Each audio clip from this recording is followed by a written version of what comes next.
Hello friends, welcome back to our updates YouTube channel. Please subscribe. మనకైతే Bigg Boss season 8 నుంచి voting lines update అయితే వచ్చింది.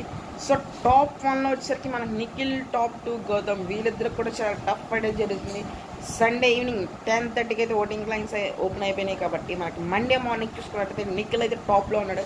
But Monday voting లైన్స్లో చూసుకుంటే trend ఎలా ఉందంటే, voting line trends Gautam and Nikhil కూడా ఈక్వల్గా ప్యారలల్గా అయితే నడుస్తుంది ఓటింగ్ ఇద్దరికి కూడా. సో బట్ ఎగ్జాంపుల్, నిఖిల్కి 100% ఓటింగ్ ఉంటే మన గౌతమ్ గారికి 98.999% అయితే ఓటింగ్లో ఇద్దరికి కొనసాగుతున్నారు. సో వీళ్ళిద్దరిలో ఇంకా మనకి వెన్స్డే, థర్స్డే, ఫ్రైడే, సాటర్డే వరకు ఉండదు. కాబట్టి ఓటింగ్ సాటర్డే ఆఫ్టర్నూన్ కల్లా మనకి విన్నర్ అనేది మనకి మ్యాక్సిమం డీటెయిల్డ్గా మనకి బయటకు అయితే వచ్చేస్తుంది.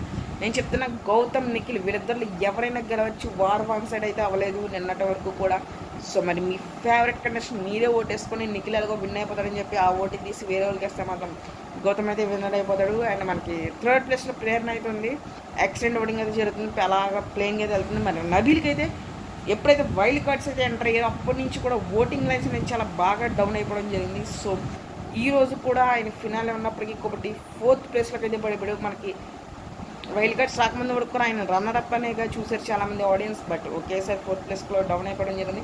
ఇంకా యాస్టీస్గా మనకి అవినాష్ గారు అయితే 5th ప్లేస్లో ఉన్నారు. ఎప్పుడైతే ఫినాలే ఓటింగ్స్ అయితే ఓపెన్ అయినాయో అప్పటి నుంచి కూడా 5th ప్లేస్లోనే సరిపెట్టుకుంటున్నారు అవినాష్ గారు. సో మనకి ఫ్రైడేకి అయితే విన్నర్ అండ్ సాటర్డే ఆఫ్టర్నూన్కి రన్నర్ ఏదైనా జరగచ్చు. సో మీ ఫేవరెట్ కంటెస్టెంట్స్ మీరు ఓట్ వేసుకొని అప్పుడు దాకా మన ఛానల్ని ఒక లైక్ చేయండి, షేర్ చేయండి, సబ్స్క్రైబ్ చేయండి. Thank you all.